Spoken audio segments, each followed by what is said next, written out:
Students, welcome back. पिछली videos में हम लोग पढ़ रहे थे NCERT class 7th science chapter 9 soil. पहले की दो वीडियोस में हमने introduction, soil formation, soil profile and soil types देखे थे। आज इस वीडियो में हम लोग कवर करेंगे प्रॉपर्टीज़ ऑफ सॉइल। अगर आपने पिछली वीडियोस नहीं देखी है तो उसकी लिंक आपको डिस्क्रिप्शन में मिल जाएगी। चलिए कंटिन्यू करते हैं। You have listed some uses of soil. Let us perform some activities to find the characteristics of soil. यानी कि हमने सॉइल के कुछ कुछ यूजेस पहले पढ़ रखे हैं, तो अब ये नीचे जो एक्टिविटीज़ दी हुई है इसके अकॉर्डिंग हम लोग को अब पढ़ने हैं कि सॉइल की क्या क्या कैरेक्टरिस्टिक्स हो सकते हैं। पहले दिया है percolation rate of water in soil. बूजो and पहेली marked two different squares of 50 centimeter into 50 centimeter each. One on the floor of their house and the other on the कच्चा रोड. कच्चा रोड मीन्स अनपेव्ड जो road होता है वहाँ पे. तो इन्होंने दो डिफरेंट स्क्वायर्स बनाए. दो स्क्वायर्स बनाए हैं, दोनों का ही जो डायमेंशन है वो 50 सेंटीमीटर इंटू 50 सेंटीमीटर है. एक जो है वो उनके घर के फ्लोर पे और दूसरा जो है वो कच्चा road. They field 2 bottles of same sizes with water. They emptied the water from the bottles, one each at the same time in 2 squares. उन्होंने क्या किया कि 2 बॉटल पानी लिया, सेम साइज़ का बॉटल है, उसमें सेम अमाउंट ऑफ वाटर भी रहेगा, और वो दोनों बॉटल जो है उन्होंने एक एक सरफेस पे उसको खाली कर दिया. They observe that the water on the floor float down and was not absorbed. जो पानी उन्होंने फ्लोर पे डाला था वो तुरंत ही फ्लो हो गया, लेकिन दूसरे तरफ वही जो पानी इन्होंने कच्चा रोड पे डाला था वो क्या हुआ, एब्जॉर्ब हो गया. Now let us perform an activity to understand this. इसको समझने के लिए एक एक्टिविटी देखते हैं. एक्टिविटी 9.4. अच्छा, उससे पहले है Boojho wondered why there was a difference in the absorption of water in the 2 squares. यानी कि इन्होंने जो 2 स्क्वायर बनाए थे उन दोनों का जो वाटर एब्जॉर्प्शन था उन दोनों में इतना डिफरेंस क्यों आया. तो एक्टिविटी 9.4 में बोल रहा है, for this activity divide yourself into 3 teams. 3 teams बनानी है हम लोग को, टीम ए, टीम बी और team C. Now let us find out how fast the water passes down the soil. You will need a hollow cylinder और a pipe. अभी हम लोग को क्या ऑब्जर्व करना है कि पानी जो है वो कितनी तेज़ी से पास होता है सॉइल में. उसके लिए हम लोग को हॉलो पाइप चाहिए या फिर सिलेंडर, कुछ भी. Ensure that each team uses pipe of the same diameter. यानी कि जो ये 3 टीम बनी है ना, तो जो हम लोग पाइप यूज़ करेंगे उसका डायमीटर सेम रहना चाहिए. Some suggestion for obtaining such a pipe. ऐसा पाइप हम लोग कहाँ मिल सकता है, उसके लिए दिया हुआ है, if possible get a small tin can and cut of its bottom. क्या कर सकते हैं, छोटा सा टिन कैन लेना है और उसके बॉटम को कट कर देना है. उसके अलावा पीवीसी पाइप ले सकते हैं. अप्रॉक्स डायमीटर दिया हुआ है 5 सेंटीमीटर का अगर अवेलेबल है तो, और 20 सेंटीमीटर लॉन्ग जो है उसके पीसेस कट कर लेंगे. तो ये वाला ज़्यादा इजी है, सेकंड वाला option. At the place where you collect the soil place the pipe about 2 centimetre deep in the ground. जो भी प्लेस हम लोग चूज़ करेंगे वहाँ पे उस सॉइल पे हम लोग को जो पाइप है उसको 2 सेंटीमीटर डीप क्या करना है, ग्राउंड में डाल देना है. और उसके बाद फिर उसमें 200 ml वाटर डालना है उस पाइप में, slowly. For measuring 200 ml water you can use an empty 200 ml bottle. तो 200 ml वाटर को उसमें डालने के लिए कैसे मेजर करेंगे, तो 200 ml का ही कोई भी बॉटल ले लेंगे खाली. Now note the time when you start pouring water. अब जिस टाइम हम लोग पानी उसमें डालना स्टार्ट किए तो उस टाइम को हम लोग को नोट करना है. When all the water are percolated, leaving the pipe empty, note the time again. तो उस पाइप को खाली हो जाए, वो पूरा पानी जो है एब्जॉर्ब हो जाए नीचे जब, तब फिर जो टाइम आया है उसको हम लोग को नोट करना है.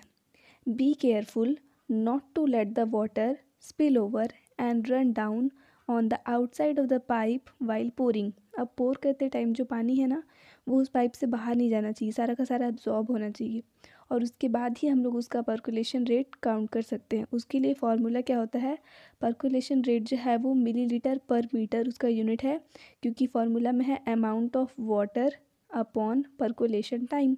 तो अमाउंट ऑफ वाटर मिलीलीटर में है, पर्कुलेशन टाइम मिनट्स में है, इसलिए इसका रेट क्या हो जाएगा, मिलीलीटर पर मिनट यहाँ पे दिया हुआ है।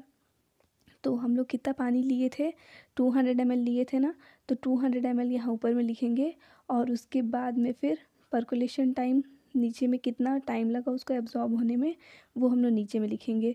तो यहाँ पे लिख दिया है 200 ml ऊपर में और इनको लगा था 20 मिनट, तो नीचे लिख दिए 20। अब जब इन दोनों को हम लोग कैलकुलेट करेंगे तो ये ज़ीरो कट हो जाएगा और ये 2 के टेबल में ये 10 टाइम्स में आएगा, तो 10 ml पर minute. Calculate the rate of percolation in your soil sample. Compare your findings with others and arrange the soil samples in the increasing order of rate of percolation. अब हम लोग क्या कर सकते हैं, इस फॉर्मूला के अकॉर्डिंग जो सॉइल सैंपल हमने लिया था उसका पर्कुलेशन रेट निकाल सकते हैं, फिर अलग अलग फ्रेंड्स के साथ अलग अलग टीम्स में जो जो आया है उसके भी रीडिंग्स हम लोग निकाल करके पर्कुलेशन रेट फाइंड कर सकते हैं और उसके बाद उसको इंक्रीजिंग ऑर्डर में जमा लेना है। नेक्स्ट टॉपिक है moisture in soil. Have you ever pass through a farm land during a hot summer day? Perhaps you notice that the air above the land is shimmering. Why is it so? Try out this activity and find the answer. मतलब कि जब भी कभी ऐसे summer season में अगर बहुत hot है वहाँ पे समर सीज़न में तो रहता ही है, तो फार्म लैंड के पास से अगर कभी भी क्रॉस होंगे ना तो उस लैंड के ऊपर का जो एयर है वो शिमरिंग सा दिखता है, मतलब मूव हो रहा है वहाँ पर से, ऐसा हम लोग को दिखता है ना, कभी कभी एकदम ध्यान से देखोगे तो वहाँ से कुछ मूवमेंट जैसा दिखाई देता है। तो वो क्या है, उसका आंसर फाइंड आउट करने के लिए हम लोग को देखना पड़ेगा next activity 9.5। Take a boiling tube, put 2 spoonfuls of soil sample in it, heat it on a flame and observe it। यानी कि 2 बॉइलिंग ट्यूब्स लेनी है और उसमें हम लोग को 2 चम्मच सॉइल सैंपल दोनों में ही एक एक ऐसे ऐड करना है और उसके बाद फिर उसको हम लोग को हीट करना है फ्लेम में और फिर ऑब्जर्व करना है। Late us find out what happens upon heating, और देखना है कि गर्म करने से उसमें क्या हो रहा है। Do you see water drops anywhere? If yes, where did you find them? तो क्या आपको उसमें वाटर ड्रॉप्स दिखाई दे रहे हैं, और अगर दिख रहे हैं तो कहाँ पे? On heating water in the soil evaporates, moves up and condenses on the cooler inner walls of the upper part of the boiling tube. यानी कि जब उसको हीट किया जा रहा है सॉइल को तो उसमें जो भी वाटर है ना वो सारा जो है वो इवेपोरेट हो जाएगा। इवेपोरेट होने के बाद में जैसे वो गर्म होगा तो ऊपर की तरफ मूव करेगा और उसके बाद जो बॉइलिंग ट्यूब के जो वॉल्स हैं ना वो जो थोड़े से कूल हैं, नीचे वाले पार्ट के कंपैरिजन में ऊपर वाला थोड़ा कूल है, तो वहाँ जा कर के वो कंडेंस हो जाएगा और क्या फॉर्म करेगा, वेपर जो है वो वापस से वाटर ड्रॉपलेट फॉर्म करेगा। On hot summer day the vapour coming out of the soil reflect the sunlight. यानी कि हॉट समर डेज में जो भी वेपर सॉइल में से बाहर आते रहता है ना वो सनलाइट को रिफ्लेक्ट करता है और उस रिफ्लेक्शन की वजह से जो एयर है उसके ऊपर का वो हम मूव करता हुआ नज़र आता है। अब ये देखिए ये एक्सपेरिमेंट यहाँ पे मतलब उसको शो किया हुआ है सेटअप पूरा कि एक बॉइलिंग ट्यूब है, उसमें हम लोग क्या किए, सॉइल सैंपल को नीचे में डाले हैं और उसके बाद उसको यहाँ से ये जो आग दे रहे हैं ना वो हीट हो रहा है, तो इसके वजह से यहाँ पूरा वेपर निकलेगा और ये ड्रॉपलेट्स के फॉर्म में यहाँ यहाँ पूरे ट्यूब में वो जम रहा है। आगे देखते हैं। After heating the soil take it out of the tube, compare it with the soil which has been heated, note the difference between the two. यानी कि वो जो सॉइल है उसको हीट करने के बाद में ट्यूब से बाहर निकाल लेना है और उसके बाद उसको कंपेयर करना है दूसरे वाले ट्यूब में जो हमने सॉइल रखा हुआ था, जिसको हीट तो नहीं किए हैं, 2 ट्यूब में लिए थे ना, तो उन दोनों को हम लोग को कंपेयर करना है और उसके बाद उन दोनों के बीच का डिफरेंस देखना है। तो ऑब्वियसली क्या आएगा कि ये वाला जो सॉइल है ये एकदम ड्राई हो चुका होगा। Now absorption of water bye the soil, topic 9.6। Do all the soils absorb water to the same extent? Let us find out। यानी कि क्या हर टाइप का सॉइल जो है वो same amount of water absorb करता है, तो उसको फाइंड करते हैं। हमने पढ़ा था ना कि सॉइल जो है वो 3 टाइप्स के होते हैं, सैंडी सॉइल, क्लेई सॉइल और लूमी सॉइल। सबका वाटर होल्डिंग कैपेसिटी अलग अलग था।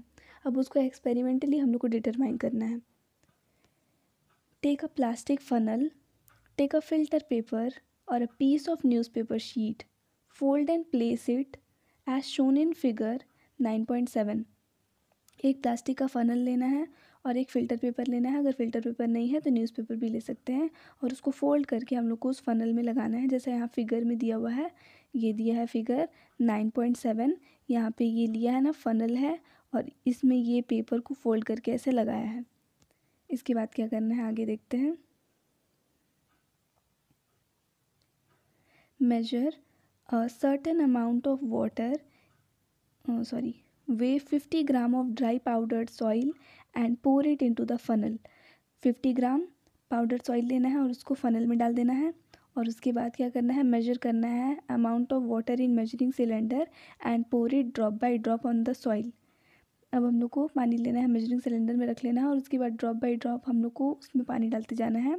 उसके लिए हम लोग ड्रॉपर का यूज़ कर सकते हैं। Now do not let the water fall eight one spot. और पानी को हम लोग को एक ही जगह पे कंटिन्यूसली नहीं डालना है, अलग अलग जगह पर डालेंगे, ठीक है। Pour water all over the soil, keep pouring water till it start dripping. हम लोग को तब तक उस पानी डालते जाना है जब तक कि वो उस फनल में से होता हुआ नीचे ना जाने लगे।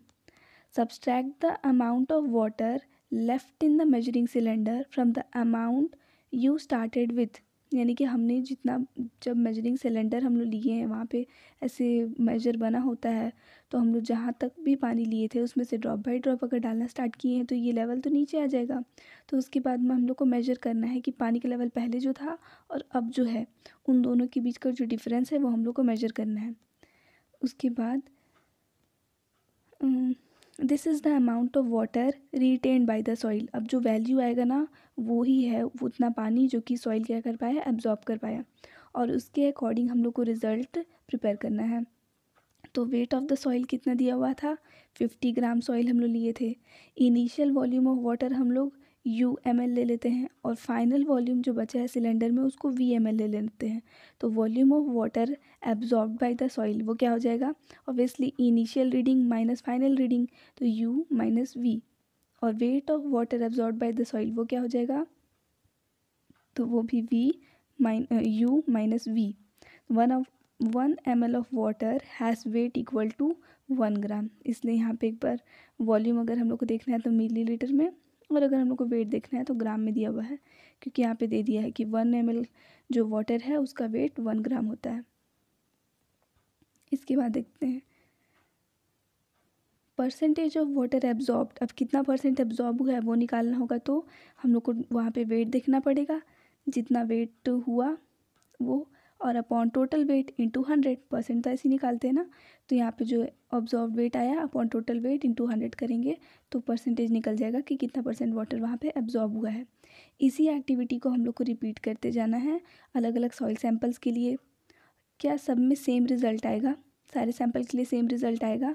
नहीं ना, क्योंकि हर टाइप के सॉइल का तो अलग अलग होता है वाटर होल्डिंग कैपेसिटी। तो ये एक्सपेरिमेंट हम लोग ग्रुप में कर सकते हैं, अलग अलग लोग अलग अलग सैंपल ले लें और उसके बाद फिर उसका निकालें। विच soil would have the highest percolation rate. तो कौन से सॉइल का हाईएस्ट होगा, ऑब्वियसली क्लेई सॉइल का ना। उसके बाद which soil would have the lowest rate, तो लोवेस्ट हो जाएगा सैंडी सॉइल का। Boojho heard from his neighbour that 8 to 10 days after the rain the level of water in a pond or well rises। यानी कि जब भी बारिश होती है तो उसके 8 से 10 दिन के बाद में पॉन्ड या फिर वेल जो है उसका जो पानी है उसका लेवल इंक्रीज़ हो जाता है। तो which type of soil will allow water to reach a well faster and in greater amount. तो कौन से टाइप का सॉइल होगा जो कि वेल के अंदर में पानी को जल्दी जाने देगा और ज़्यादा जाने देगा। Which type of soil retains the highest amount of water and which retains the least। कौन सा वाटर है जो कि कौन सा सॉइल है जिसमें कि हाईएस्ट अमाउंट ऑफ वाटर रहेगा और कौन से वाले में लोवेस्ट रहेगा। Can you suggest any method to let more rain water percolate and reach the water underground. तो क्या आप कोई भी ऐसा स्टेप है, कोई ऐसा मेथड है जो सजेस्ट कर सकते हैं जिसकी वजह से जो रेन वाटर है वो ज़्यादा से ज़्यादा पर्कोलेट हो पाए और अंडरग्राउंड में जा पाए? ये सारे क्वेश्चंस के आंसर अगर आपके पास में है तो आप उसको कमेंट बॉक्स में बताएंगे। नेक्स्ट वाली वीडियो में हम लोग इसके आगे का टॉपिक जो है सॉइल एंड क्रॉप्स इसको पढ़ेंगे, और नेक्स्ट वाली वीडियो में अब जो थोड़ा सा पोर्शन बचा है वो पूरा ये चैप्टर कंप्लीट हो जाएगा। उसकी लिंक भी आपको डिस्क्रिप्शन में मिल जाएगी। Thanks for watching.